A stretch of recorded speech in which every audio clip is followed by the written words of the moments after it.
Arsenal just got that little bit scarier. It's official.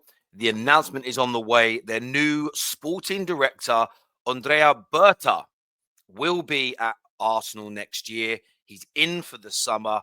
The moves and counter moves have already begun. Arteta, Arsenal, the supporters need a huge summer.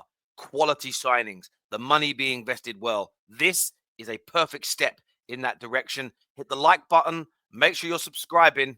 Let's do this.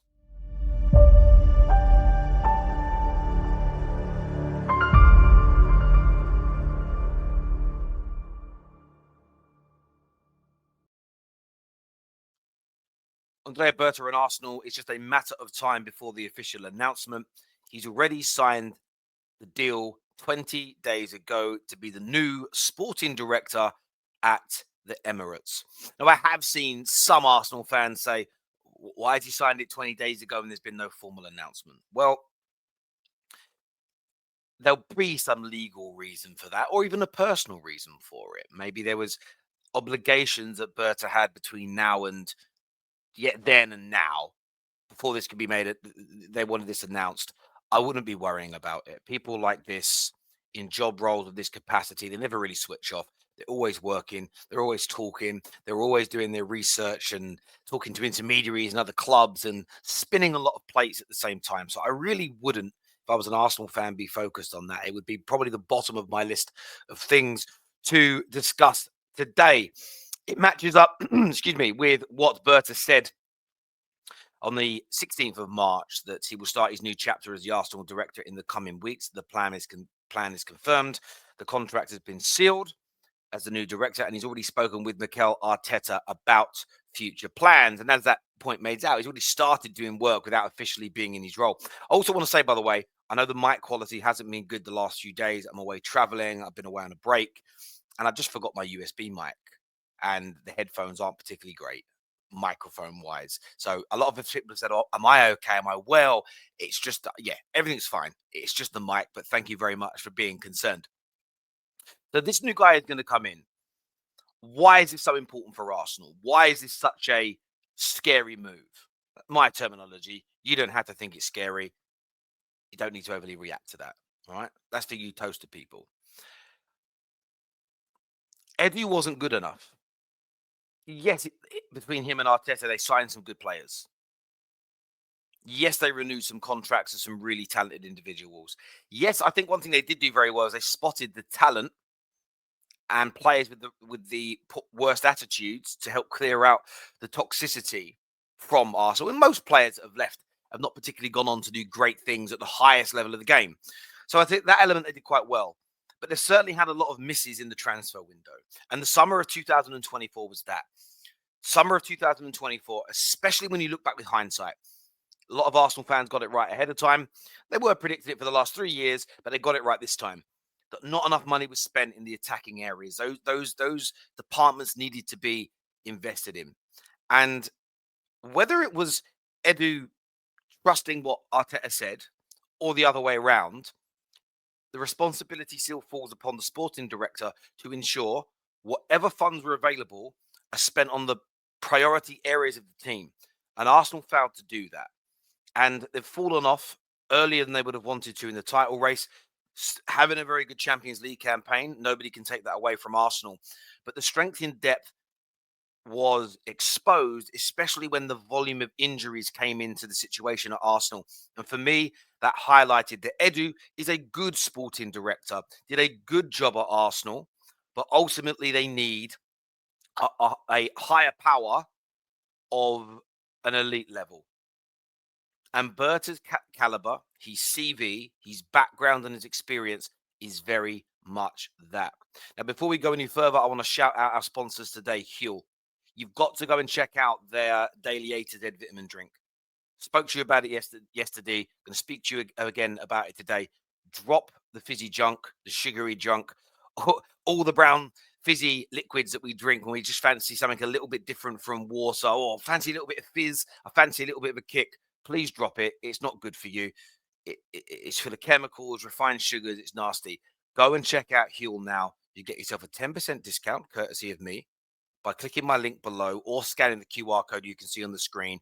My favorite flavor, it's hard for me to say as a Cockney, is the blue raspberry, but their pineapple flavor is great. The watermelon is lovely as well. Go and check it out. You will not, I guarantee you will not be disappointed. It's really, really good for you. You get that little caffeine kick as well, but it's got so many health benefits, full of lots of vitamins and minerals as well. So go and check it out. Now, this summer, as I say, for Arsenal, that new attacker or two is needed. The midfield, I think, needs to be addressed, and well, they certainly don't need any new fullbacks. Maybe even a new up and coming centre back, as either the heir to Saliba, who is heavily linked to be going to Real Madrid at some point, but at the very least, some further competition for Gabriel and Saliba in that short term. And I think you have to prepare for the worst, and that's something that Berta has got a great track record of doing. The reason why I also think Berta is great for Arsenal is because, yes, he's at Atletico. And I'm going to be blunt with a lot of people here. If you hate Arsenal, if you hate Arteta, or a combination of the two, you are going to kind of do the low IQ analysis now, which is go, what do you mean, Terry? He worked on a shoestring budget at Atletico Madrid. He did.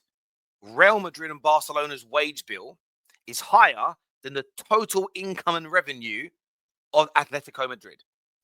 So in comparison to the two big boys in Spain, he was working on a shoestring budget. He wasn't working on a shoestring budget compared to a team in the second tier of Spanish football, but it is, what's the word I'm looking for? There's perspective here to be applied. He didn't always have the biggest budgets. The next thing the low IQ people will say is, but what about this flop and what about that big money flop? There have been some. There certainly has been. But every single club and every single sporting director is going to have, again, comparatively to their football club, those big money signings that haven't worked out. Look at all the great players City have signed in the last 8 years. Do we suddenly think that their sporting director, their board, who, by the way, Arteta outers and and Arsenal haters, praise and laud City to the hill? They do the same with Real Madrid. But you can point out the money Madrid spent on Eden Hazard as an example, or the money that City spent on Jack Grealish, or you can look the money they spent on Nunez and other players, and say individually as performers, they weren't good enough. So let's not do the low IQ analysis of focusing on the 2 or 3 negatives. Look at the volume of quality that was brought into Atletico Madrid.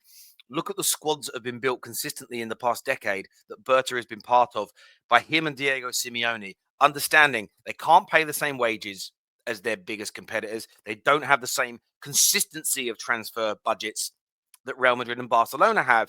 So you have to work a way around this. Arsenal, I think, actually have more money. They do. They're a richer club. So I think you'll have more purse strings to use.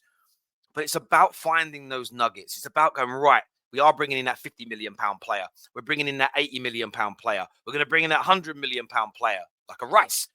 But it's also going, right, the money they spent on the sort of Marquinhos and the Fabio Vieiras, the Congas, it's, can Berta help Arsenal find better quality at that value?